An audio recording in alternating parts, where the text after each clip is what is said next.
Hello. ഇപ്പോൾ കുറച്ച് ദിവസമായിട്ടേ നെറ്റിപ്പട്ടത്തിൻ്റെയും തിടമ്പിൻ്റെയും ഒക്കെ ആയിട്ട് ഭയങ്കര തിരക്കിലാണ് കേട്ടോ. അതുകൊണ്ടൊക്കെ തന്നെയാണ് ഞാൻ മുൻപ് എടുത്ത് വെച്ച വീഡിയോസുകളൊക്കെയാണ് നിങ്ങളിപ്പോഴും കണ്ടുപോയിക്കൊണ്ടിരിക്കുന്നത്.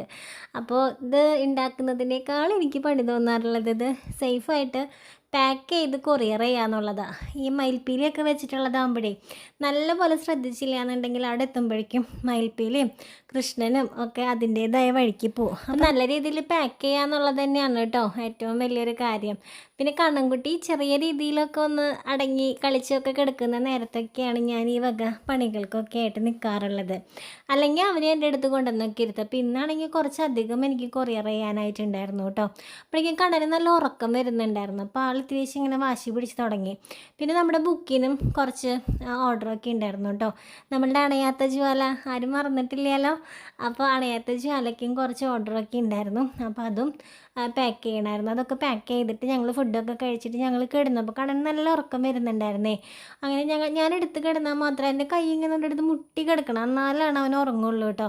അപ്പോൾ അവൻ നല്ല ഉറക്കമായെന്ന് കണ്ടപ്പോൾ ഞാൻ പതുക്കെ എണീറ്റിട്ട് പോവാമെന്ന് വിചാരിച്ചു. അപ്പോൾ കല്യാണി വരേണ്ട സമയമായിട്ടുണ്ടായിരുന്നു, 3:25 ആയിട്ടുണ്ടായിരുന്നു കേട്ടോ. അപ്പോൾ കാണാൻ നല്ല ഉറക്കമാണ്. അപ്പോൾ ഞാൻ വേഗം കട്ടൻ ചായയൊക്കെ വെച്ച് അവനെ എണീപ്പിക്കാൻ എനിക്ക് തോന്നാറില്ല. അവൻ ഉറങ്ങാമെന്ന് പറയുന്നത് എനിക്ക് ഏറ്റവും വലിയൊരു കാര്യമാണ്. കാരണം പെട്ടെന്ന് തന്നെ ഒന്നും അവൻ ഉറങ്ങില്ല. ഞാൻ എടുത്ത് കിടന്ന് ഞാനും കുറച്ച് നേരം ഉറങ്ങിയിട്ടോ. ഞാനും ഉറങ്ങിയെന്ന് ഉറപ്പ് വന്നതിന് ശേഷം മാത്രമേ അവൻ ഉറങ്ങുള്ളൂ. അപ്പോൾ നോക്കിയപ്പോൾ നല്ല ഉറക്കം. പിന്നെയെന്ന് പറഞ്ഞാൽ നമുക്ക് സ്കൂളിലേക്ക് ഒരു 5 മിനിറ്റ് നടക്കേണ്ട ദൂരമില്ല കേട്ടോ. നമ്മളുടെ ഈ മതിൽ, ഇപ്പോൾ വീടിൻ്റെ അവിടെ നോക്കി ഈ മതിൽ കാണാം. ഈ മതിലിൻ്റെ അപ്പുറത്താണ് സ്കൂള്. അപ്പോൾ ഞാൻ വേഗം വാതിലൊക്കെ ലോക്ക് ചെയ്തിട്ട് കല്യാണിനെ കൊണ്ടുവരാനായിട്ട് പോയി. അപ്പോൾ കല്യാണിക്ക് കയ്യിൽ കണഞ്ഞില്ല എന്ന് കണ്ടപ്പോൾ തന്നെ അവൾ വേഗം വന്നു കേട്ടോ.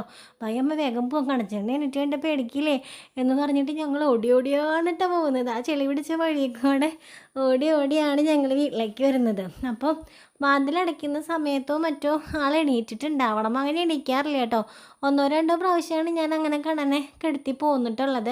അപ്പോൾ കല്യാണി വേഗം ചെരുപ്പൊക്കെ ഊര. ഞാനപ്പോൾ പതുക്കെ എണീറ്റിട്ടില്ലെങ്കിൽ എണീക്കണ്ടെന്ന് വിചാരിച്ചിട്ട് പതുക്കെയാണ് കേട്ടോ വാതിലിൻ്റെ ലോക്കൊക്കെ തുറക്കുന്നത്.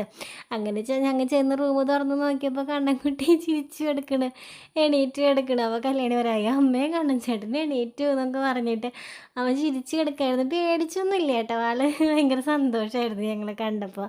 അങ്ങനെ വേഗം കണ്ണൻകുട്ടീനെയൊക്കെ എടുത്ത് കല്യാണിക്കുട്ടീനെയൊക്കെ എടുത്ത് ഞങ്ങൾ ചായ കുടിക്കാനായിട്ട് പോകുമായിരുന്നു കേട്ടോ. അപ്പോൾ കല്യാണിക്കുട്ടിക്ക് കഴിഞ്ഞ വർഷത്തെ പേപ്പേഴ്സൊക്കെ കിട്ടിയിട്ടുണ്ടായിരുന്നു, ആൻസർ ഷീറ്റൊക്കെ കിട്ടിയിട്ടുണ്ടായിരുന്നു. അതിൽ കല്യാണിയുടെ കഴിഞ്ഞ വർഷത്തെ ടീച്ചറാണ് കേട്ടോ അത്. ഞങ്ങളിരുന്ന് ചായയൊക്കെ കുടിച്ചു കേട്ടോ.